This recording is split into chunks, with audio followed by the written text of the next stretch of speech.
So welcome back to my channel. It is finally June. We're kind of getting to the center, to the middle, which is what I want. Anyways, I absolutely could not wait for the month of June, pretty much the entire time that I have moved to Alabama. Anyways, moving on. A lot of you guys know that I got a job at a salon. I have qualified to work in a salon for a very long time. Just when you don't have a lot of actual hands-on retail experience, it can be very tricky to get into the right salon. You can get into a salon, no question. You can go ahead and you can work for Supercuts.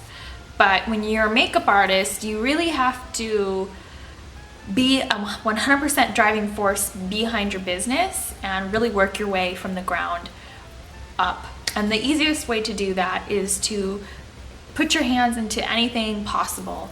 That could be doing videos, that could be doing retail, so long as you don't lose that sight of what you really want. And that is, of course, being a makeup artist and not just being either a salesperson on YouTube or a salesperson in the retail world. One thing I really learned when I was working retail, and I was very lucky I was put with a specific brand was because it really taught me a lot about marketing, and that was one aspect of my personality that I was either too shy to do before or just didn't quite understand what keywords could plug in a great sale. And I still, I guess you could say, struggle with trying to find keywords. Some people are just like better at it than others.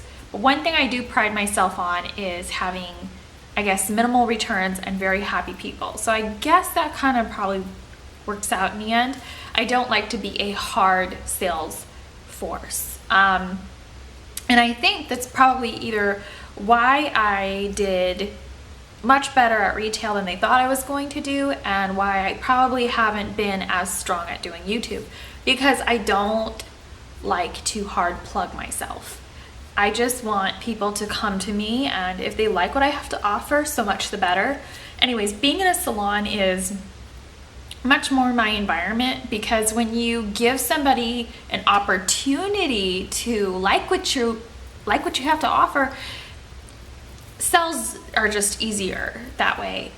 You really have to sit people down and give them care, love, attention, a facial, some makeup, and you really have to be their doctor, their expert, their confidant, their bartender, so to speak, just their therapist. And when I say bartender, I mean so to speak. And when you're working in retail, it can be quite difficult because you're only earning like a 3% commission, which is great for learning and starting, and usually the pay is a little better than the commission. So don't worry, if you guys are looking into going into retail, pay is much better than commission. And yeah, where was I going with this? Oh yes, when people go into a mall and they're hunting makeup artists inside the mall, there's always a great chance that you'll stumble upon somebody really bad, a true salesperson, or somebody just excellent at what they do. And sometimes, if you're really lucky, you'll stumble upon the experts who are just working a part-time, a night, or a seasonal for benefits, and they really are this just like amazing makeup artist who has a photography portfolio, a movie portfolio, stuff you wouldn't even dream that they have, and they're there in front of you. So a lot of people do go into the mall hoping that they can get a makeup job done and they can side swipe basically the makeup artist or blah blah out of commission.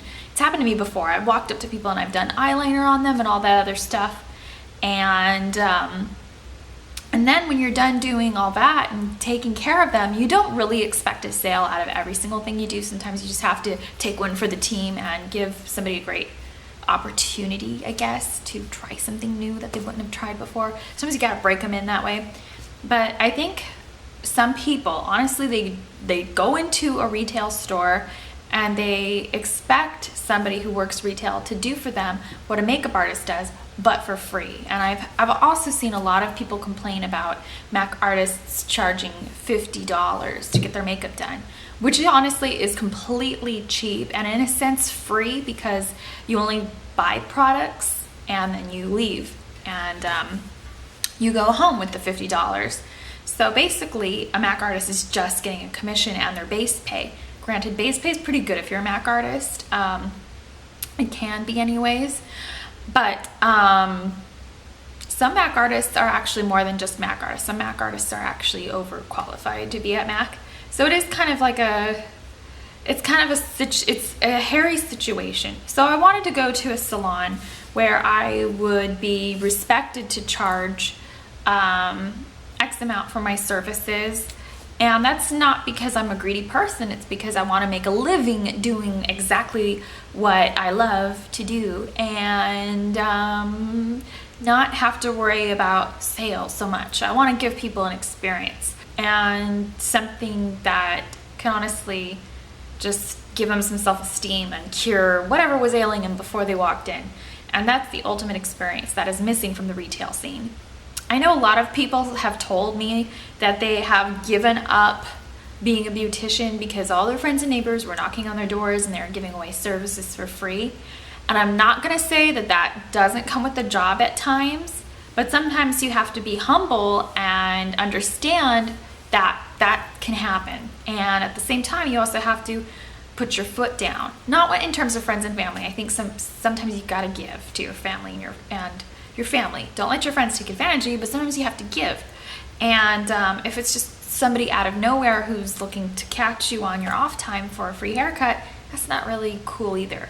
I would 110% be willing to drop my price for an at-home haircut because I'd be taking the full amount of money, basically, just my commission. So that's fine with me.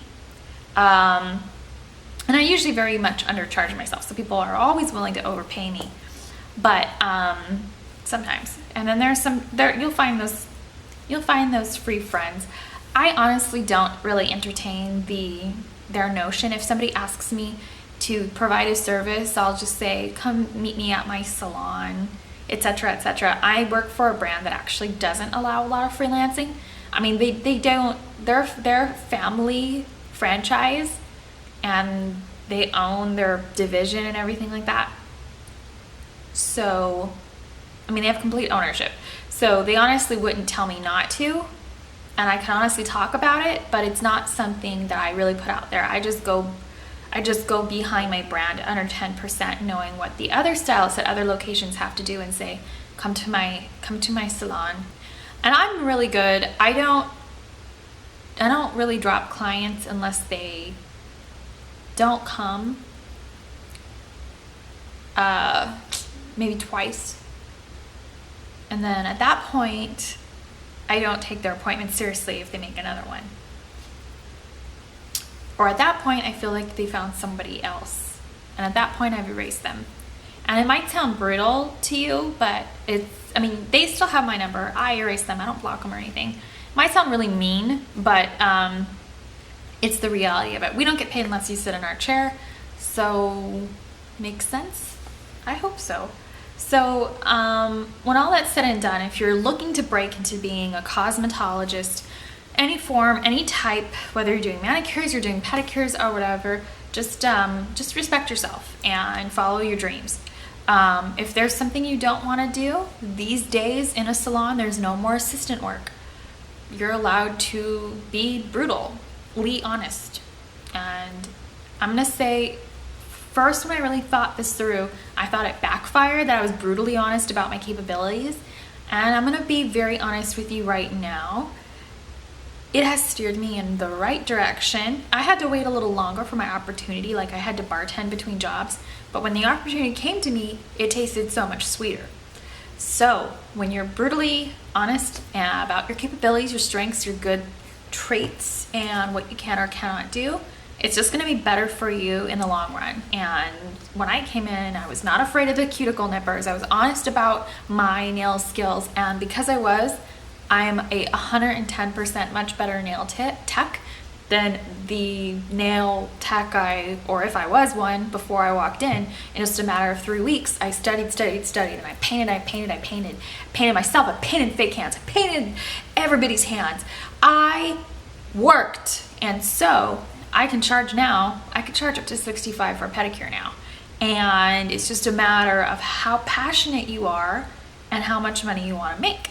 And the more you're willing to do and learn, the better your chances and successes of staying in the salon are. And of course, I cannot advocate enough being brutally honest about your capabilities. It's the only way you're going to succeed. It's the only way you're going to grow. And just remember, it's okay if you're not the perfect cosmetologist today, makeup artist today, whatever it is you are today. I think I'm just an overachiever. But if you're similar to me and you're an overachiever, follow your bliss. And honestly, I could have stayed working in retail forever, and I would have been completely happy surrounded by makeup that way, because I still would be doing what I like and helping everyone. And I think the key to being a cosmetologist is you have to genuinely put yourself in the background. That's why we wear black. And we're not the star of the show, but we're the driving force behind the person we're making up to be the star. All right, so my little tricks of being a cosmetologist, I've done a lot of it. And like I said, if you're gonna do beauty videos, do them for the right reasons. You gotta sell yourself. You're gonna be here on YouTube to make it out of a job. You gotta use your hashtags, you gotta use your tags. You have to have a presence.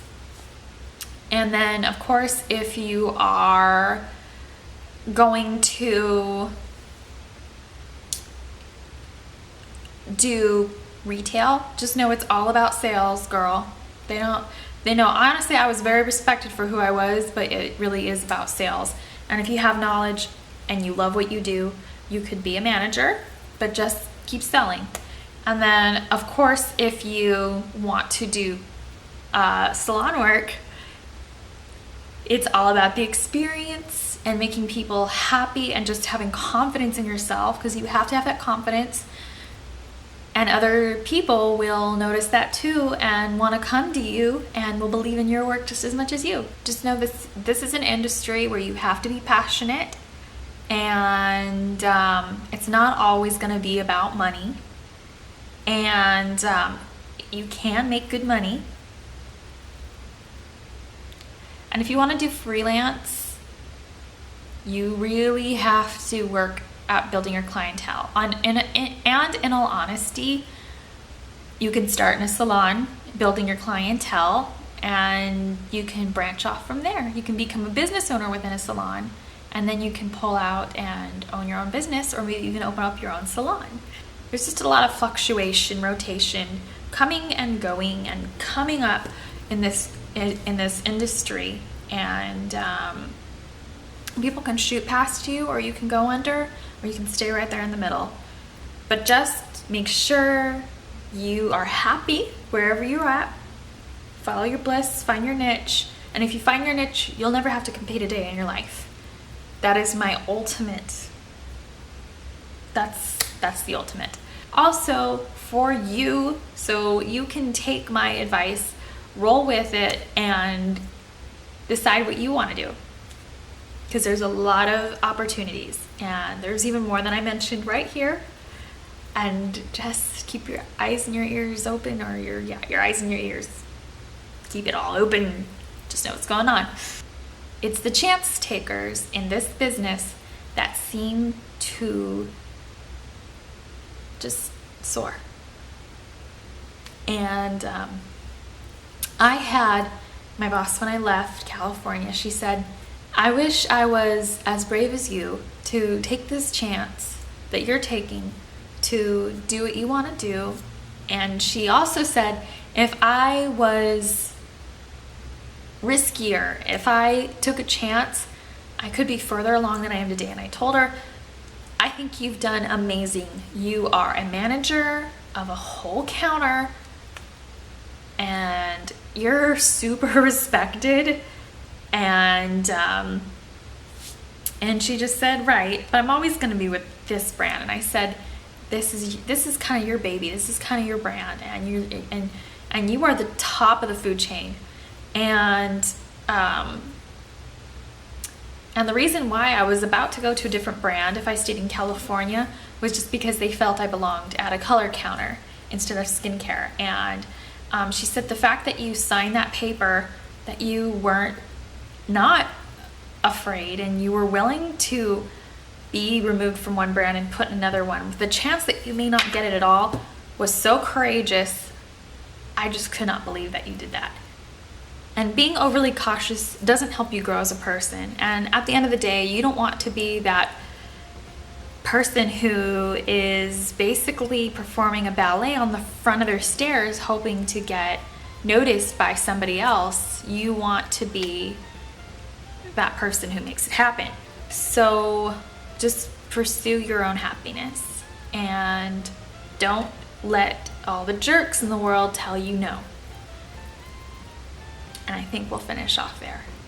Thank you so much for watching today's video. I honestly had a great time, and I wasn't planning on doing this video. I was planning on doing a review, and then I was just like, you know what, I got a lot to say. And I keep on kind of throwing this type of video into the intro of a lot of my videos, and I'm like, shut up, and I cut it all out. So I'm like, you know, let's do the damn thing. So my advice is to just do it. Wait, that's Nike. Just do it. Just do it. All right? Find your bliss, find what you want in life, and do it.